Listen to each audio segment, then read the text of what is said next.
The idea of people from multiple races choosing their own identity, like Eric and Angie, is a fairly new one. Eli's grandfather couldn't do that. Eli's own father, born to a white mother and a black father, did not have that freedom. Until very recently, any person with one drop of black blood was black. In America's beginning, there was race mixing, especially among indentured servants and slaves. In 1676, during Bacon's Rebellion, these blacks and whites fought the white ruling class holding them in bondage, and lost. To prevent future rebellions, the ruling class introduced one of the earliest variations of the one drop of black blood rule, transforming a class-based society into a race-based society. The purpose of the rule was to make clear distinctions between black people and white people. Well, I may not ever be on the bottom down there with you because I'll never be a black person, but I can certainly have some sort of prestige or social status psychologically for being white. Interracial unions were outlawed.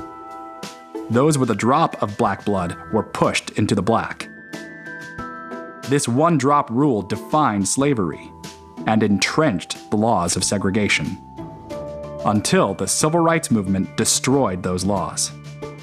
But not the one-drop rule, which reinvented itself into the 5 primary race boxes used by identity politics in its quest for racial justice.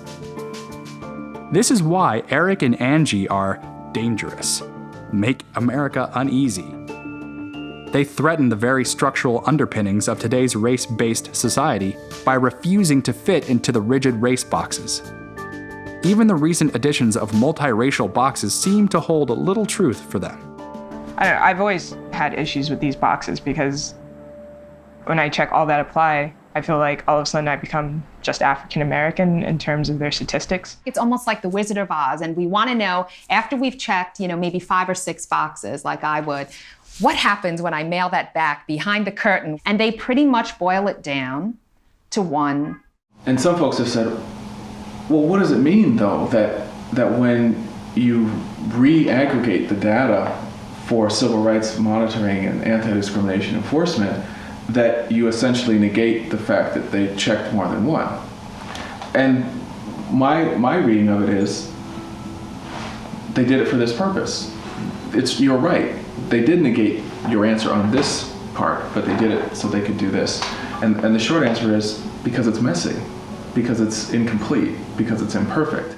If someone wants to identify me as naive because I choose to identify as human rather than as a particular race, I find that very offensive. My generation is just the start. This country, we need to stand up and follow exactly what we're supposed to be all about. That's the reason why we have people from other countries who want to come here.